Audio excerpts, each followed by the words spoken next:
The courthouse door slammed open as Victor Harlan's men dragged Clara Whitmore's last trunk into the dusty street.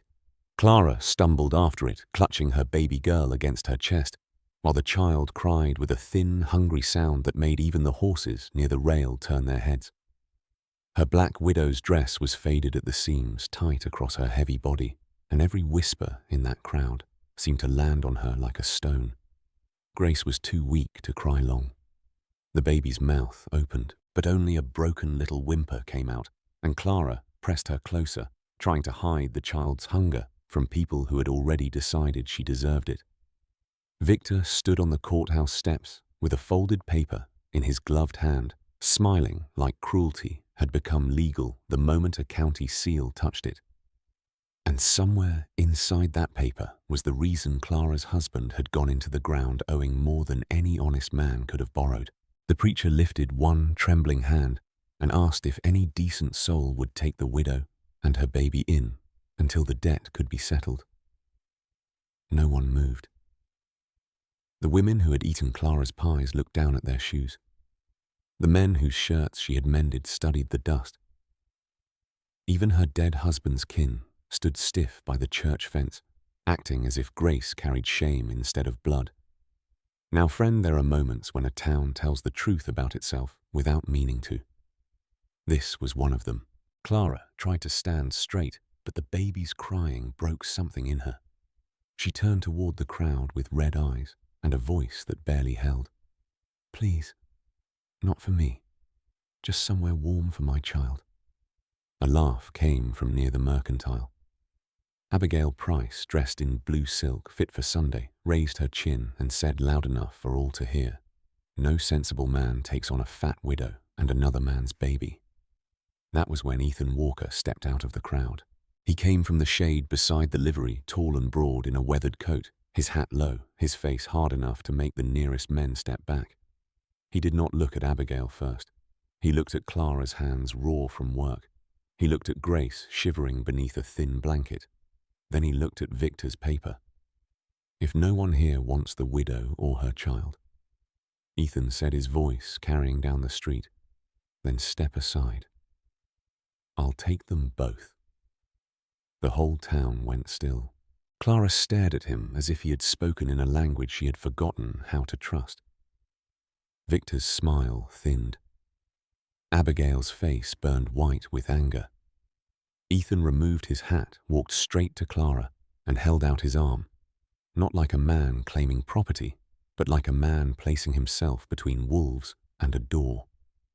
Before Clara could answer, Victor tapped the folded paper against his palm and nodded toward two riders waiting at the end of Main Street. "Careful, Walker," he said. "That widow comes with more trouble than you can carry." Ethan's eyes never left Clara. Then Grace stopped crying, and from the far end of town came the slow sound of hoofbeats turning toward them. Ethan heard those hoofbeats before most of the town understood what they meant. He shifted and stepped closer to Clara, not touching her, not crowding her, just making sure any man who reached for her would have to reach through him first. Grace lay quiet now, too, worn out for tears, her tiny face tucked against Clara's black dress. Victor Harlan glanced toward the riders, then back at Ethan, with the pleased look of a man who believed every road in that town led through his bank. "You heard the offer, folks." Victor said, "Mr. Walker wants responsibility. Let him have it. The debt follows her, same as the child does." Clara's cheeks burned. She looked down at the baby, then at Ethan. "I won't be bought," she whispered. "No, ma'am," Ethan said. "You won't." The preacher stepped between them with his worn Bible held close to his chest. His eyes moved from Victor's paper to Grace's pale little face. "Ethan Walker," he said carefully, "are you offering shelter employment or marriage protection?" A murmur ran through the crowd. Abigail Price laughed once under her breath, sharp and pretty as broken glass. Clara stiffened as if the word marriage had struck her across the mouth. Ethan did not answer right away. He looked at the courthouse steps, the church bell, the people who had chosen silence, and last of all, the baby wrapped in a blanket too thin for the morning cold. Then he said, "Whatever keeps Harlan's hands off them tonight." "That is not a proper answer," Victor said. "It is the only one you're getting." The preacher swallowed. "A woman alone with a child has little protection under gossip, Ethan. You know how this town talks?" Ethan gave a slow nod. Something old passed behind his eyes, something Clara could not name. "Then write it proper." The town breathed in all at once. Clara took half a step back. "Mr. Walker, you do not know me." "I know enough. You know what they say." "I heard what they say." Her voice trembled, but pride held it together. "Then you know I come with a baby, a debt and a name folks spit on when they think I cannot hear." Ethan's jaw tightened. "I know you asked a town full of Christians for warmth, and not one of them opened a door." That silenced even Abigail. The preacher led them into the little church before Victor could twist the moment into something else. There were no flowers, no music, no soft faces turned with blessing. Clara stood in front of the altar with Grace tucked in one arm and her other hand shaking at her side. Ethan removed his gloves. When the preacher asked for Clara's hand, Ethan held it carefully as if he understood it had been hurt by more than cold. Clara expected him to squeeze too hard or claim too much. He did neither. The vows were plain. The words were legal before they were tender. Yet when Abigail whispered that Ethan had lost his mind over a charity case, Ethan turned his head just enough for the church to see his face. "My wife can hear you," he said. 2 words. My wife. Clara blinked hard, and for the first time that morning, the crowd looked away from her in shame. By noon, she was riding beside Ethan in a buckboard headed out toward Walker Ranch. Her trunk sat behind them, dented from being dragged. Grace slept against her, wrapped now in Ethan's spare coat. Clara kept her eyes on the road, afraid that if she looked at the man beside her too long, she might start believing in something dangerous. "You do not owe me kindness," she said after a long while. Ethan kept the reins loose in his hands. "I did not offer kindness. I offered a roof." "There is a difference. There ought to be." The ranch appeared near sundown, broad and weathered, beneath a red sky, with barns, corrals, a bunkhouse, and a main house too large to feel welcoming. Men stopped work when the wagon rolled in. One cowboy nudged another. A second one stared at Clara's body, then at the baby, and smirked before he remembered Ethan was watching. Ethan climbed down first. "Any man with a joke can pack before supper," he said. No one laughed after that.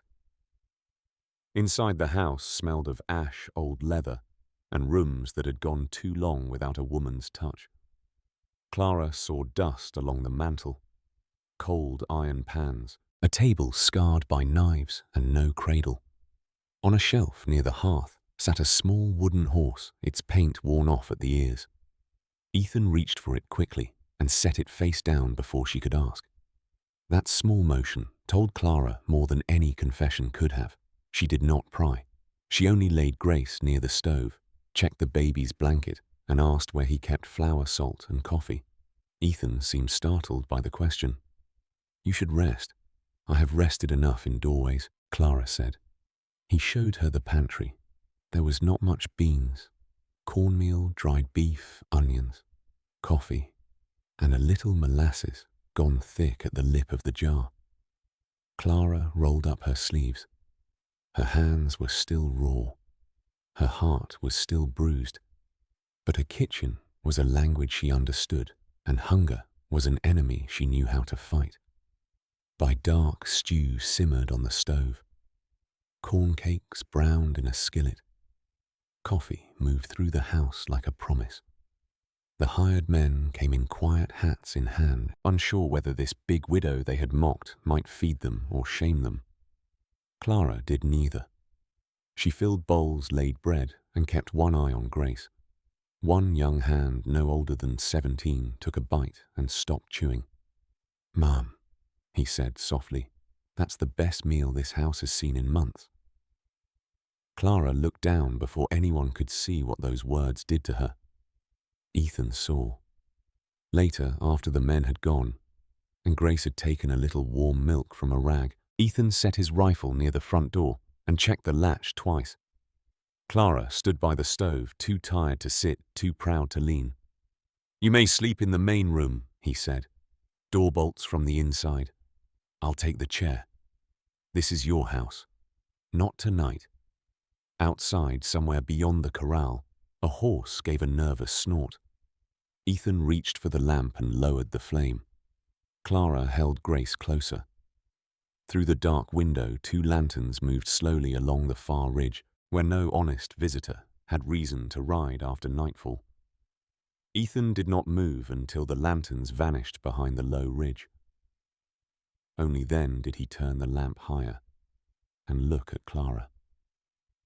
She had Grace tucked beneath her chin, one hand over the baby's back, the other pressed against the stove, as if the iron heat could hold her upright.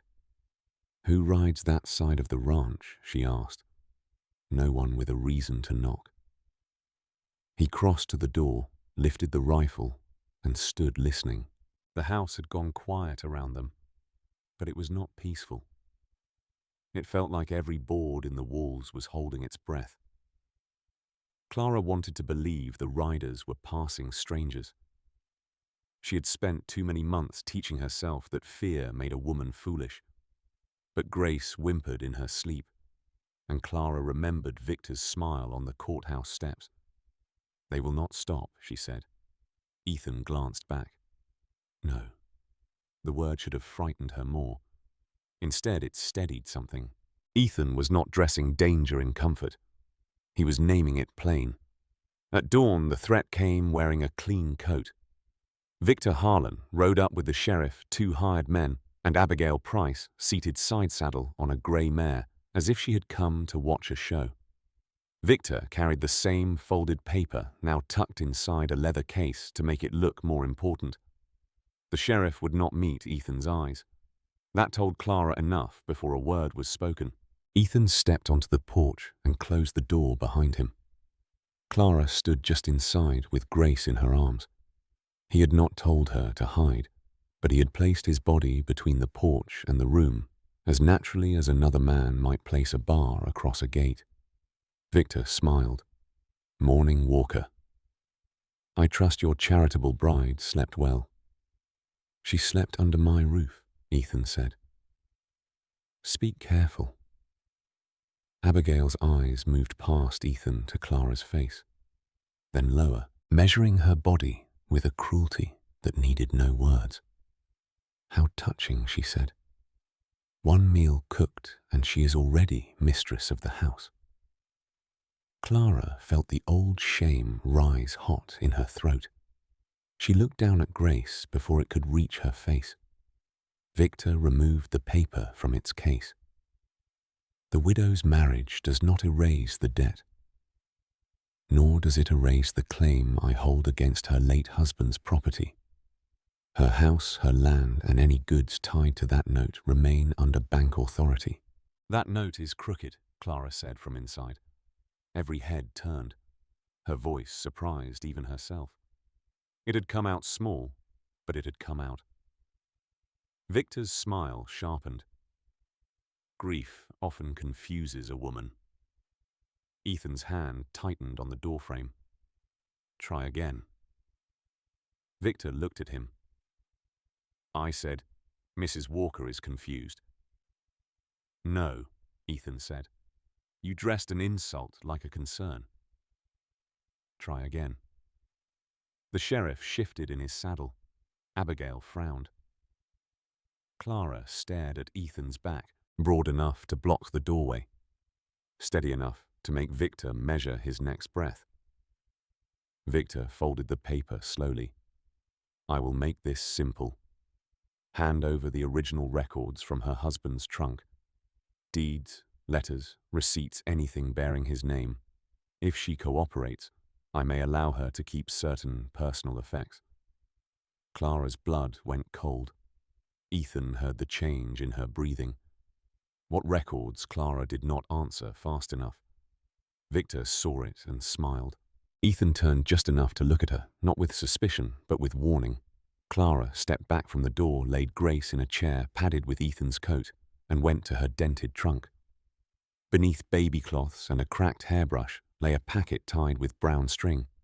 Her husband had kept it hidden in the lining, and Clara had found it only the week before the bank notice arrived.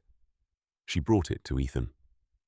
Victor's eyes followed that packet like a hungry dog follows meat. Ethan took it, but he did not open it on the porch. He tucked it inside his vest. "You came for papers before breakfast with a sheriff and 2 guns. That tells me those papers matter." "They are bank property," Victor said. "They are in my house. They concern a debt. They concern my wife." Abigail gave a cold laugh. "Your wife?" "Ethan, have some dignity. Everyone knows why she took your name. A woman like that does not win a man like you unless she is desperate enough to trap him."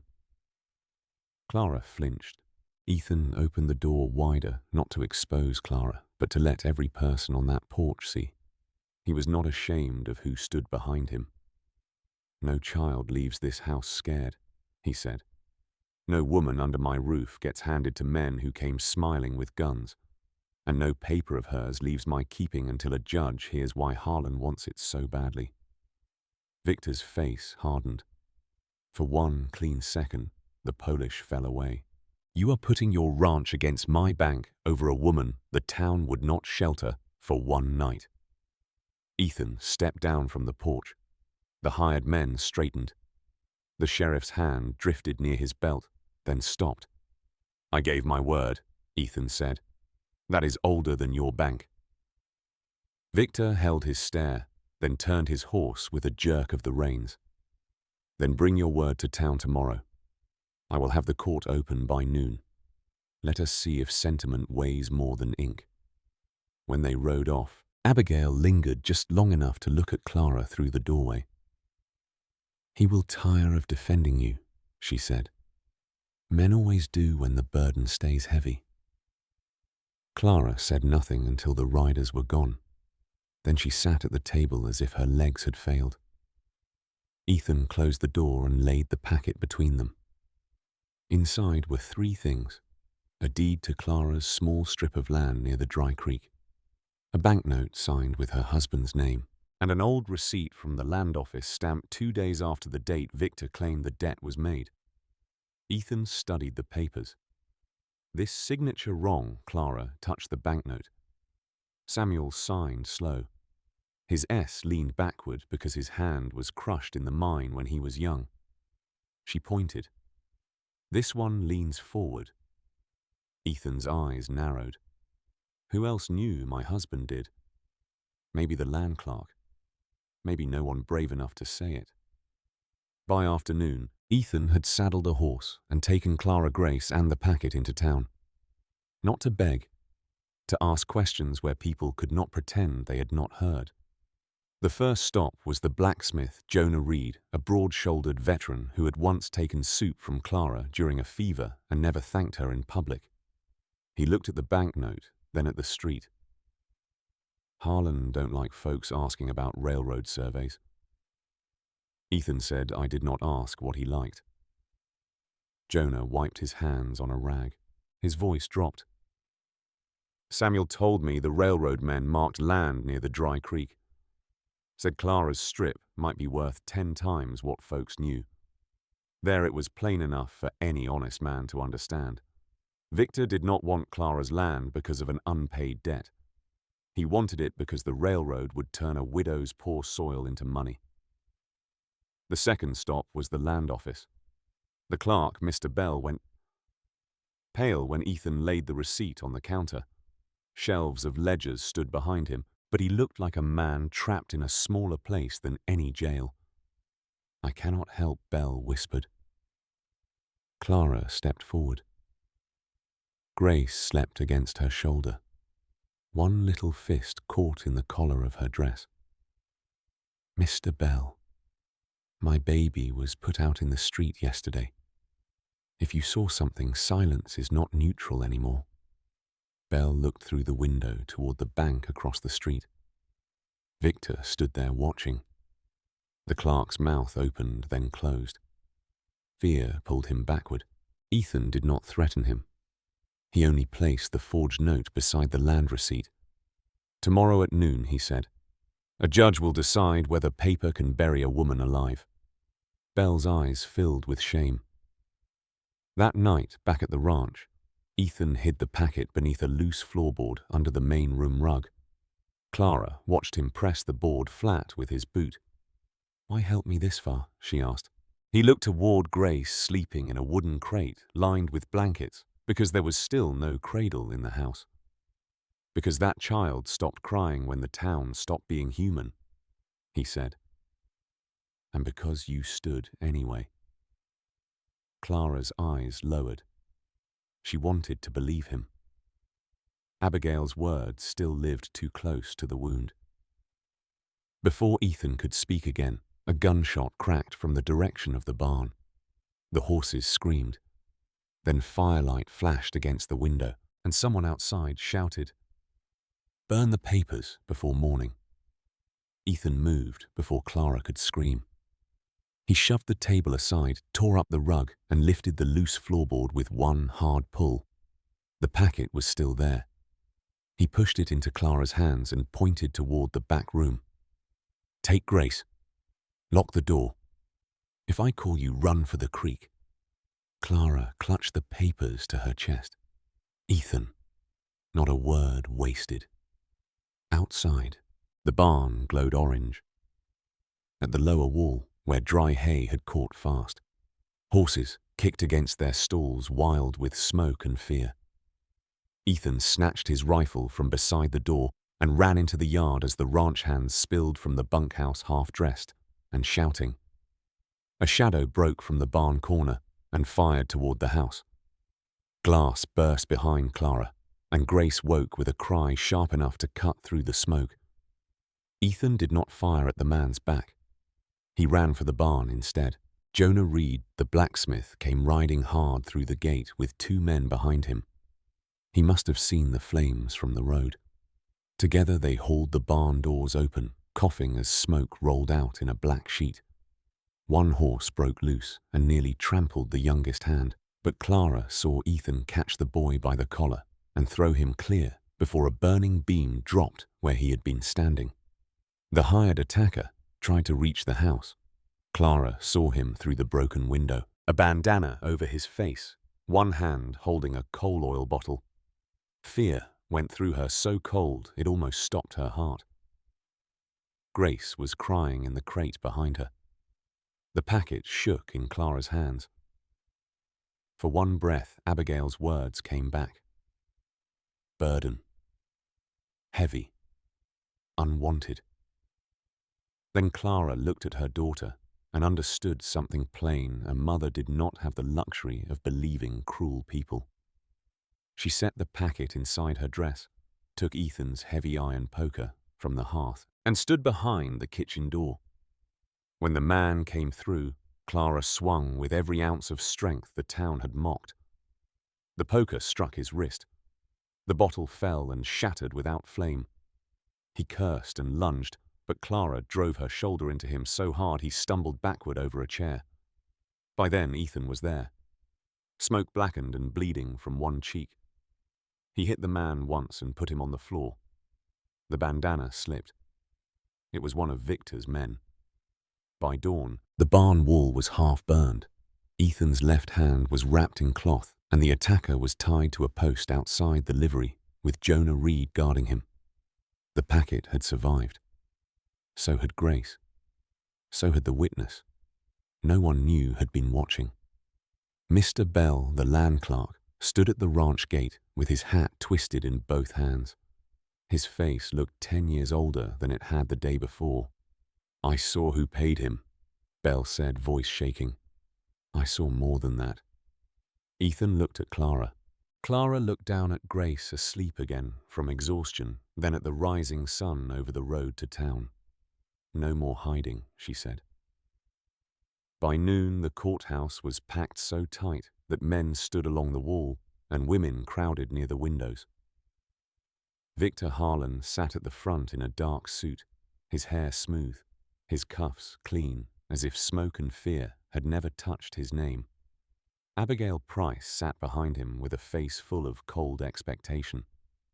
The sheriff stood near the judge's bench, pretending his hands were clean, because no one had yet said otherwise. Clara entered with Grace in her arms and Ethan beside her.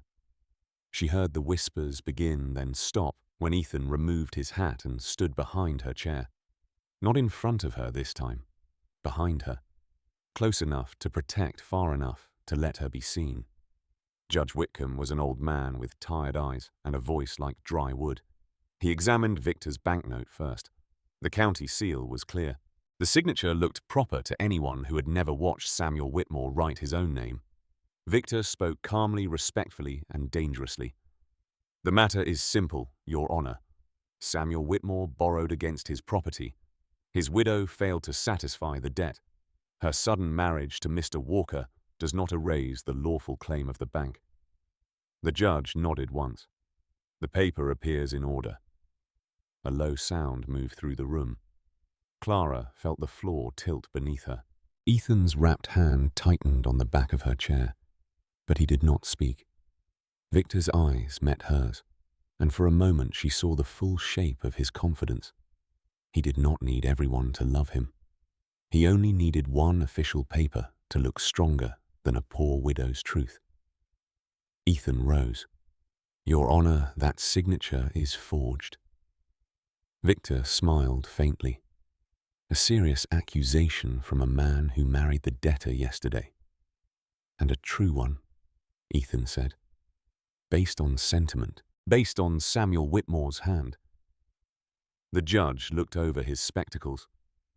"Can you prove it?" Ethan placed the land office receipt on the table. Samuel's S leaned backward. "Every time. Mine record, land receipt church registry." That banknote leans forward. Victor leaned back untroubled. A man may change his hand, especially a desperate one. The judge studied the papers. His face did not soften. That alone may not be sufficient. There it was, the near failure that made the whole room feel smaller. Clara's throat closed. The burned barn, the broken window, the baby's terror, Ethan's injured hand. None of it mattered if ink could lie better than people could speak. Then the sheriff stepped forward. "Your Honor, the prisoner from last night claims he was hired by no one." Ethan turned slowly toward him. "That is not what he said when Jonah Reed tied him." The sheriff's face colored. "I said what is official." Victor's mouth barely moved. "Careful, Sheriff." The room heard it. Not loud, not open, but enough. Judge Whitcomb looked at the sheriff. "Is there something you are afraid to say in my court?" The sheriff stared at Victor. For a moment his voice failed him. He looked ready to sink back into silence like every man in town had done when Clara stood in the street. Then Grace stirred in Clara's arms and gave a weak little cry. The sound moved through the benches, small and tired and human. The sheriff took off his hat. "I was told not to interfere with the eviction," he said. Victor's eyes sharpened. "By lawful bank request." The sheriff swallowed. "And I was told if any Whitmore papers surfaced, I was to bring them to Mr. Harlan before they reached this court." The room broke into whispers. Judge Whitcomb struck the bench once. "Order." Victor rose. "A misunderstanding." "The sheriff is embarrassed and reaching for excuses." "Then let Mr. Bell speak," Ethan said. The land clerk stood in the aisle, pale as candle wax. He took one step, then stopped when Victor turned his head. Bell's hands trembled so badly his papers rattled. Victor spoke softly. "Clerk Bell, remember your position." Bell almost sat down. Clara stood then. Not because she felt brave, but because she was done letting fear have the only chair. Grace lay against her shoulder, and Clara's body heavy, and mocked and worn by grief, did not hide from the room anymore. "Mr. Bell," she said, "my husband is dead. My baby was put into the street. My home was taken under a lie. If you know the truth and bury it now, you are not protecting your position. You are helping him bury us." Bell looked at the baby, then at Ethan's burned hand, then at the packet of papers on the table. He walked to the bench. The banknote was entered before the land receipt was filed. Bell said, his voice thin but clear. But the seal on the banknote was not issued until 2 days later. "I know because I recorded the new seal myself after the old press cracked." Victor stood still. Bell placed a ledger on the judge's bench and opened it with shaking fingers. That seal could not have been pressed on the day Mr. Harlan claims Samuel Whitmore signed. The date is false. Judge Whitcomb leaned forward. Bell kept going before courage could leave him. "Samuel came to my office the week before he died. He said men were pressuring him to sell the Dry Creek strip because railroad surveyors had marked nearby land. He asked me to record his deed safe. 2 days later, he was dead. A week after that, Mr. Harlan brought the banknote." Victor's voice cut through the room. "This is cowardice, dressed as testimony." Jonah Reed stood from the back. "No. Cowardice was eating that woman's soup when fever took me, and then watching her turned into the street." One by one, faces lowered. Not many spoke. But shame has a sound when it finally enters a room. The judge compared the seal dates, the receipt, the deed, and Samuel's known signature in the church registry. He asked 3 questions. Bell answered all 3. The sheriff confirmed Victor's order about the papers. The hired man, brought in with his wristband, denied everything until Ethan quietly laid the broken coal oil bottle on the table, and the man saw Victor looking away from him. "He paid me," the man muttered. "Said burn the barn if Walker would not hand over the packet." Abigail rose, her face tight with panic. "This is absurd. Ethan, surely you see what she has done. She dragged shame, debt, and danger into your home. Look at her. Look at what you gave up." Ethan turned, and the whole room turned with him. He did not raise his voice. He did not need to. "I gave up an empty house," he said. "I gained a wife who stood in fire with my name in her hands, and a child who made that house worth guarding." Clara's eyes filled, but she did not look down. Judge Whitcomb struck the bench again. This time the sound carried like a door closing on Victor Harlan's power.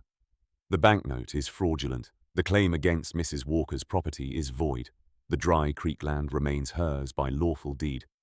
Mr. Harlan will be held pending charges of forgery, attempted destruction of evidence, and conspiracy to commit violence." Victor's face changed slowly, not into rage at first, but disbelief. Men like him did not imagine a room could turn without his permission. The sheriff stepped toward him. Victor pulled back. "You would arrest me over a fat widow's story." The judge's eyes hardened. "No. Over the truth you thought no one would dare speak." The sheriff took Victor by the arm.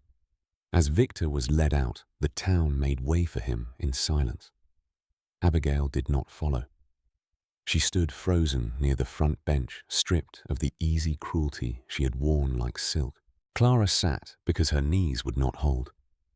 Ethan bent beside her, and Grace reached one tiny hand from the blanket toward his bandaged fingers. He let the baby catch one. For the first time since Samuel died, Clara did not feel like the last wall between her child and the world. But when the courthouse emptied and evening settled over Main Street, Grace startled at the sound of a wagon board cracking outside. Clara held her close. Ethan saw it. Justice had won in the court, but fear had not yet left the child's bones. He looked toward the road back to Walker Ranch and quietly understood that the verdict was only the beginning of bringing them home. Walker Ranch did not become peaceful all at once. Peace, Clara learned, was not a door that opened in a single motion. It was a hinge repaired day by day. For the first week after Victor Harlan was taken away, Grace still startled at sudden sounds. A dropped pan made her cry. A horse kicking the stool made her little hands clutch Clara's dress. At night, Clara woke to find Ethan sitting in the chair near the front door, boots on rifle, close watching the dark road, as if the verdict might not hold unless he guarded it with his own tired body. One morning, Clara found a crust of bread tucked beneath Grace's blanket. The child was too small to understand hunger the way older children did, but Clara had hidden food so often in the months before that her fear had become a habit in the house. She sat on the edge of the bed and held that crust in her palm until Ethan came in with an armful of split wood. He saw it and understood. Neither of them made a speech. Ethan only took the crust, set it on a clean plate, and put the plate in the middle of the breakfast table. Then he added biscuits, eggs, bacon, and a small cup of warm milk beside Grace's chair. "Food stays where she can see it," he said. Clara looked at him for a long moment. "You cannot mend everything by feeding us."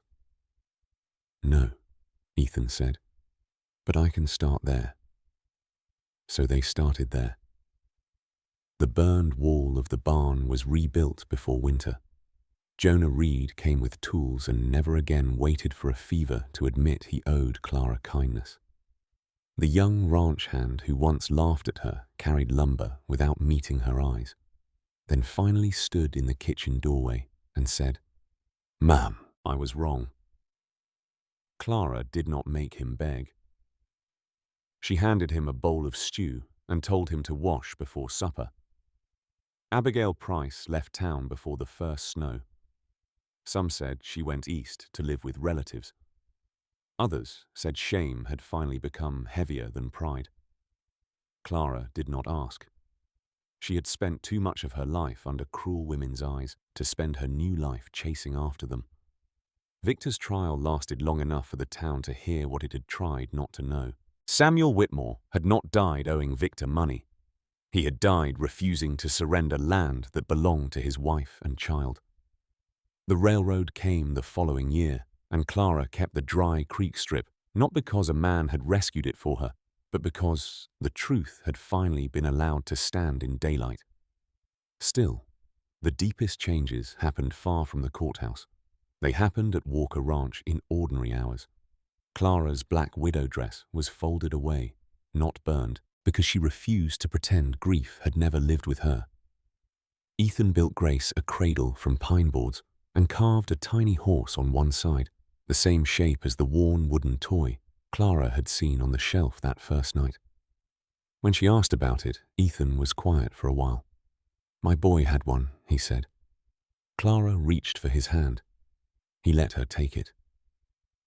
After that, the little wooden horse was no longer turned face down. It sat on the mantel beside a new photograph, Ethan seated stiffly in his best coat, Clara beside him with Grace in her lap. Her round face lifted her shoulders straight, her eyes no longer asking permission to exist. Months passed. Grace learned to walk by holding Ethan's fingers. She took her first steps across the kitchen floor toward Clara's open arms, then turned halfway and reached back for Ethan too, as if even her small heart understood that family could have more than one safe place. The word came later, not in a grand moment, not before a crowd. It came one evening after rain, when Ethan carried Grace onto the porch to watch the last light settle over the repaired barn. Clara stood in the doorway, wiping flour from her hands. Grace patted Ethan's cheek, leaned her head against his shoulder, and said, "Pa." Ethan froze. Clara did too. The child did not know she had healed a wound no judge could touch. She only smiled and said it again, softer this time, as if it had always belonged to him. Ethan turned his face away, but Clara saw the tears before he could hide them. Years later, people in town spoke differently about Walker Ranch. They no longer called it the lonely place beyond the red road. They called it the house with the warm kitchen. Widows came there when doors closed elsewhere. Orphans slept there until relatives could be found. Hungry men ate at Clara's table, but no one was allowed to mock the hands that fed them. Grace grew tall and bright, with Ethan's steadiness in her manner and Clara's mercy in her heart. She learned the story little by little, not as gossip, but as inheritance. Her mother had once stood in a street with no shelter. Her father had once stepped from a silent crowd. And a town had learned that cruelty, spoken politely, was still cruelty.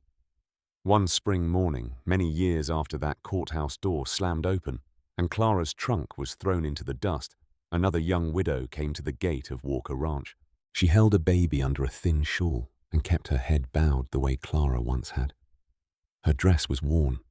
Her hands were red from work. Her voice shook when she asked if there might be a place for her in the kitchen, just until she could stand again. Clara stepped onto the porch. She was still a large woman. Time had silvered her hair and softened her walk, but she no longer moved like someone apologizing for the space she occupied. Ethan stood behind her with Grace now grown beside him. The front door was open and the smell of bread drifted out into the morning. Clara looked at the frightened mother, then at the baby, and all the years folded back to one dusty street, one crying child, and one cowboy who had refused to let silence have the final word. She smiled. "Come in," Clara said.